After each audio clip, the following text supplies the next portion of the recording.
Senate Republicans have made many of the changes in their tax bill temporary because they used budget reconciliation rules that would allow them to pass it without votes from Democrats.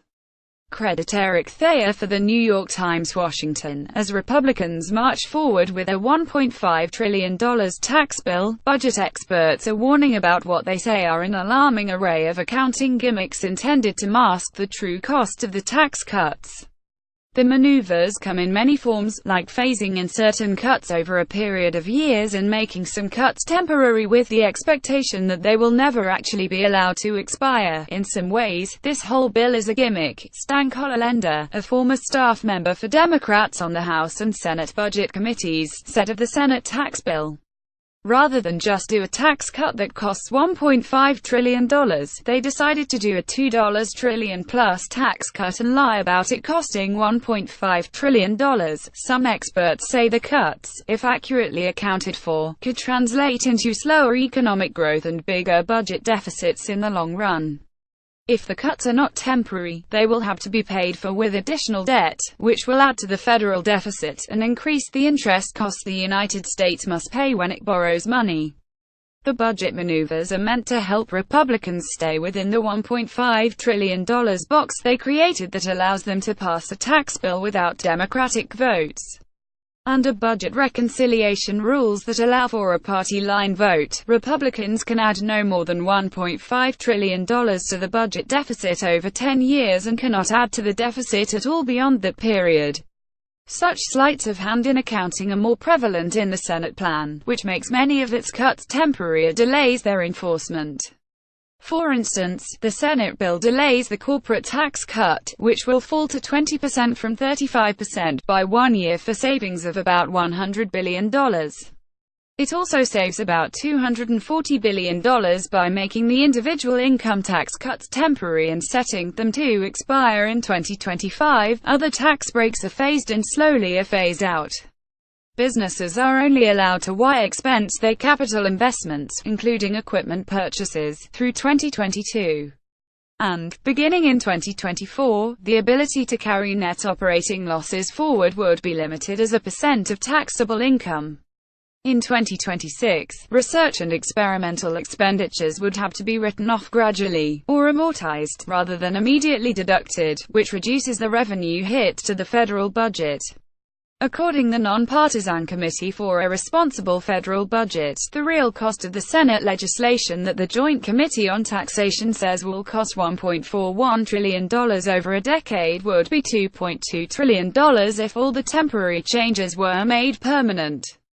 The group estimates that the nation's debt, which has surpassed $20 trillion, would exceed the size of the economy by 2028 under the plan, a level the United States has not reached since World War II. Republican leaders in Congress and the Trump administration have acknowledged the budget maneuvers, saying they expect the temporary tax cuts to stay in place. As a result of the reconciliation process and scoring and the Byrd rule, there are certain parts of this that expire, the Treasury Secretary, Stephen Mnuchin, said on CNBC on Friday. But we have every expectation that down the road that Congress will extend them. The Byrd rule refers to restrictions put in place by former Senator Robert C. Byrd of West Virginia, which prevents legislation that adds to the deficit in the long term. To deficit hawks, underselling the true cost of tax cuts is counterproductive and potentially dangerous for the economy. The gimmicks not only damage the bill's fiscal credibility but damage the bill's objectives at the same time, said Michael A. Peterson, the president and chief executive of the Peter G. Peterson Foundation, an organization that advocates fiscal responsibility.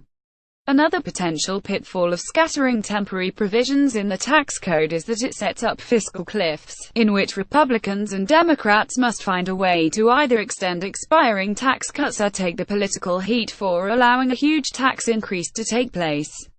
The temporary nature of the Bush tax cuts in 2001 led to standoffs in Congress that created uncertainty and, according to some economists, eventually weighed on the economy.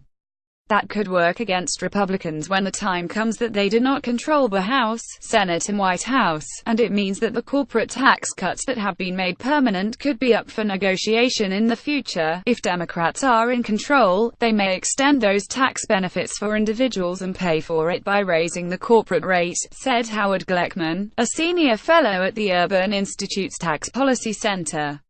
This is an area where business supporters of this bill might want to be a little bit careful about where it's going to go. Some Republican lawmakers are playing down the use of such maneuvers, arguing that they are merely following arcane congressional rules that require them to make hard choices. Senator Michael D. Crapo, Republican of Idaho, lamented that the rules did not allow Republicans to consider the dynamic effects that he believed tax cuts would have on economic growth when assessing his party's tax plan. "I don't believe dynamic scoring is a gimmick," Mr. Crapo said, referring to an approach to analyzing the effects of tax cuts, which accounts for the possibility that lower tax rates will promote growth and therefore raise revenue. "The reality is that if we could get agreement to use a fair dynamic score, which I think would be supported by most economists, these issues would go away, but others are not yet convinced that the tax plan as it stands is sufficiently fiscally responsible. We're looking globally at the whole thing and trying to do what we can to make it more fiscally palatable," said Senator Bob Corker, Republican of Tennessee. "For 11 years around here, my big concern has been fiscal issues and I'd love to see us do something that's very pro-growth, but I don't want to throw the fiscal side out.